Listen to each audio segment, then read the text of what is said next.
Bonjour et bienvenue au JT du siècle, en ce mardi 25 mai.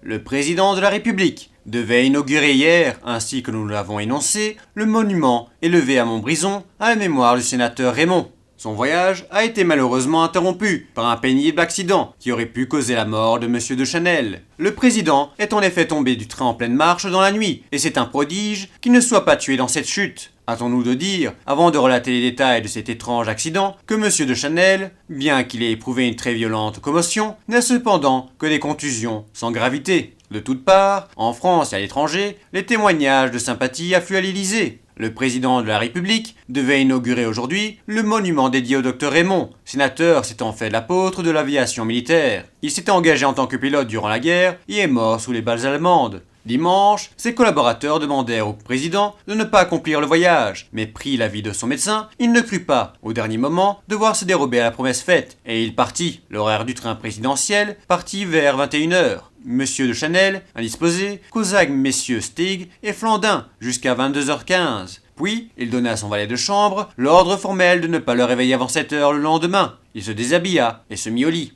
Le premier arrêt se fit à Montargis, à 12h05, et rien d'anormal n'y fut signalé. Cependant, le sous-préfet, sur le quai de la gare, remarqua que la lampe de la chambre présidentielle était allumée et que la fenêtre était ouverte. Nevers, Moulin, tout va toujours bien. À Saint-Germain-des-Fossés, cependant, M. Prudon, inspecteur principal de la compagnie PLM, passe dans les wagons, inspecte les couchettes et interroge. « Il n'y a pas de manquant parmi vous, messieurs. On me signale qu'un homme est tombé du train, près de Montargis. » On se compte, tout le monde est présent. Monsieur Prudon est rassuré. Le train repart, filant maintenant à toute allure à travers la campagne, radieusement ensoleillée. 7h05, Roanne. Nous voilà dans le département de la Loire. Sur le quai de la gare, une compagnie du 98e de ligne rend les honneurs et présente les armes. Le général Morier, commandant la subdivision, et le sous-préfet M. Richard montent dans le train pour présenter leur hommage au président. Une seule minute d'arrêt est prévue, mais le stationnement se prolonge. 10 minutes, un quart d'heure s'écoule. On s'interroge. Que se passe-t-il? Personne ne sait rien. Les personnalités présentes sont entourées. Messieurs Jean Morel et Genouvrier, sénateurs, les généraux Bailou et Delacroix, le professeur Hartmann vont aux nouvelles, sans succès. Monsieur Margot, directeur de la compagnie PNN, apporte cependant une information. Nous avons reçu une dépêche, déclare-t-il, qui dit en substance: un individu, se disant se nommer Paul de Chanel et être président de la République, a été recueilli sur la voie près de Montargis. On rit de cette bonne plaisanterie.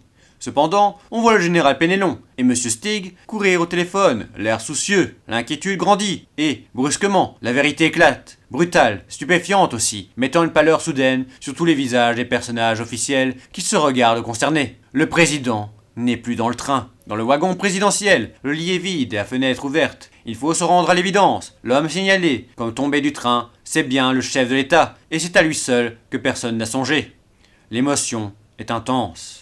Sans doute pris de malaise, M. Paul de Chanel a dû vouloir respirer de l'air frais et serait tombé par cette fenêtre sans garde-fou. On sait que l'accident s'est produit au kilomètre 111,70. Le train roulait à 40 km/h seulement, et grâce à cette circonstance, le choc n'a pas été extrêmement violent. M. de Chanel n'est pas en danger de mort. M. Steg, après un court conciliabule avec les personnalités présentes, dit alors: « Il faut que la vie de la nation continue. Nous allons honorer un héros. Ne nous dérobons pas à notre devoir. » Le train repart, cependant que M. Hermite rentre en hâte à Paris. À toutes les stations, la foule maintenant est accourue. Elle ignore le drame, et d'enthousiasme elle crie « Vive de Chanel !» Le train ministériel arrive à 10h30. Immédiatement, on se rend au monument adossé au mur de la caserne. Le général Delacroix remet à la ville le monument. M. Steg donne lecture du discours préparé par M. de Chanel. Superbe, page d'éloquence émue, exaltant le sacrifice si délibérément consenti par le docteur Raymond et affirmant que la nation saura en tirer de salutaires leçons. Puis, après un rapide déjeuner à la sous-préfecture, on repart. À Nevers, on apprend que M. Paul de Chanel a pu rentrer en automobile à Paris. La veille au soir, à 11h55, entre les gares de Lorcy et de Migny à Gondreville, le poseur garde-voie Radeau, ayant assuré le passage du train présidentiel, rentrait à sa maison de garde-barrière. Soudain, au kilomètre 111-800, il aperçut une forme blanche s'avançant vers lui, et voici comment il raconte ce qui se passa. « Halte là! Qui êtes-vous » criai-je, pensant me trouver en face d'un malandrin. « Je suis blessé, répondit l'homme d'une voix abasourdie. Je lui braquai mon falot en pleine figure et je vis qu'il était ruisselant de sang qui coulait sur un pyjama de soie gris clair très élégant. Ses pieds étaient nus dans des pantoufles de cuir souple. Vous êtes tombé du train présidentiel ? Oui, répond-il. Mais qui êtes-vous ? Je suis Monsieur de Chanel.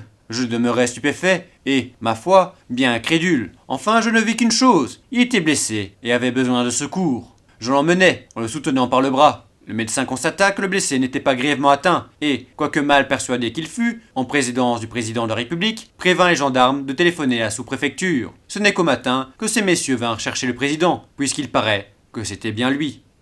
C'était le JT du siècle, l'info de notre histoire.